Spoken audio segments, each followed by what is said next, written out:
एक पति अपनी पत्नी को लेकर आया। इसलिए नहीं लाया कि उसे प्यार करता है, इसलिए लाया कि खुद तो अपनी लुगाई को कुछ कह नहीं पाता, मुझसे कहलवाना चाहता है। भाई मर्द के बच्चों तो खुद बोलो अपनी लुगाई को, वहां सबकी टैं बोल जाएगी।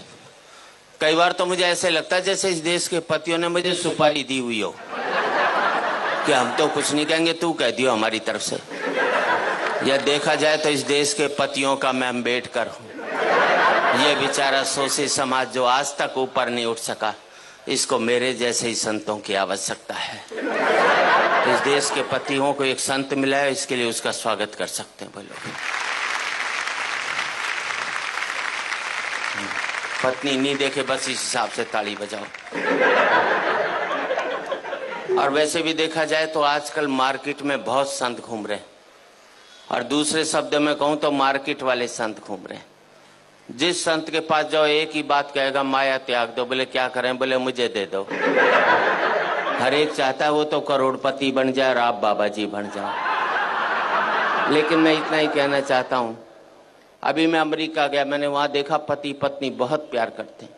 सड़क पर चलते चलते प्यार कर लेंगे, ट्रेन में बैठे बैठे प्यार कर लेंगे। हिंदुस्तान में तो पति सारा घर में प्यार नहीं करता, बाहर के तो बात छोड़ दीजिए।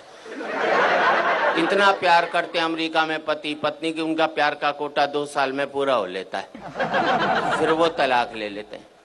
हिंदुस्तानी पति पत्नी सुबह प्यार करेंगे, शाम को माथा फोड़ लेंगे, तो जिंदगी भर प्यार का कोटा पूरा ही नहीं हो पाता। इसलिए हमारे यहाँ कहते हैं 7 जन्मों तक साथ निभाएंगे, क्योंकि हम एक जन्म में प्यार का कोटा पूरा नहीं कर सकते।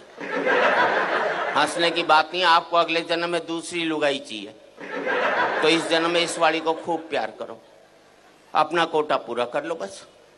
भगवान अगले जन्म में दूसरी दे देगा, और नहीं कोटा पूरा करेगा तो 70 जन्म तक यही मिलने वाली है। हंसने की बात नहीं है, कल से जिस पत्नी को पति प्यार करने लग जाए तो समझ लेना साले के दिल में खोट है,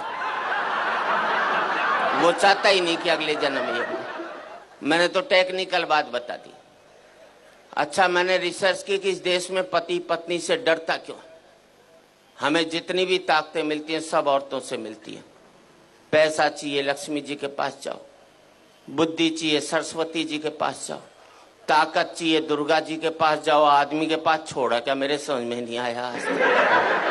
हमारे शंकर भगवान विष्णु भगवान बिल्कुल खाली बैठे, एक पावर नहीं दोनों के पास में, जिसे कहते हैं ना मिनिस्टर विदाउट पोर्टफोलियो। इसलिए एक जाकर बेचारा पहाड़ पर बैठ गया, और कपड़े भी कितने दिए पहनने को, देखो इसे, गले में सांप और डाल दिया। थोड़ी कसर बची थी तो जटा से गंगा और निकलवा दी ठंड के अंदर। पीने को मांगा तो विष पिला दिया।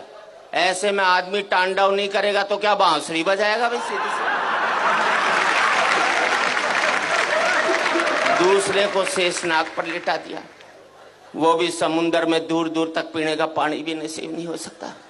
अच्छा, दोनों बेचारे आपस में रोना भी नहीं रो सकते कि एक पहाड़ पर बैठा एक सागर में लेटा है, वरना दुखी पति आपस में बात करके मन हल्का कर लेते हैं।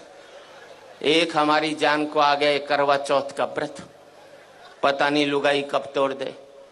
इधर व्रत टूटा उधर पति साफ, क्योंकि पति की जिंदगी के लिए रखा जाता है। इस देश में 100 व्रत ऐसे हैं कि पत्नी नहीं रखे तो पति की सेहत खराब हो सकती। एक व्रतशाला ऐसा नहीं बनाया जो पति नहीं रखे तो लुगाई के जुकाम भी हो जाते, तो हम तो बल्ला भी नहीं निकाल सकते। अभी करवा चौथ को घराड़ी बोली सोने का सेट दिला, मैंने कहा मैं तो नहीं दिलाता। बोले व्रत तोड़ू के? अंदर से रोटी ले आई, बोले ला रहा है कि अभी खाऊं? मैंने प्राण जाएंगे, ले आया। विदेशों में करवा चौथ के व्रत होते नहीं, इसलिए वहां तलाक हो जाते। अभी मैंने ब्याह की 25वीं वर्षगांठ मनाई, अमेरिका में होता तो 25वीं लुगाई की मना रहा होता, करवा चौथ नहीं होता ना वहां। हमारे यहाँ पति पत्नी तो रेल की पटरी की तरह, मिलो मत साथ जरूर चलना पड़ेगा।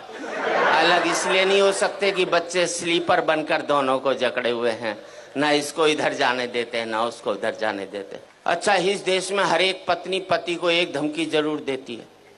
मैं तो बच्चों की वजह से टिकी हुई हूँ, वरना कब की निकल जाती। अब मैंने अपनी लुगाई से कहा, मैंने देख सारे बच्चे ब्याह लिए, अब तो निकल ले।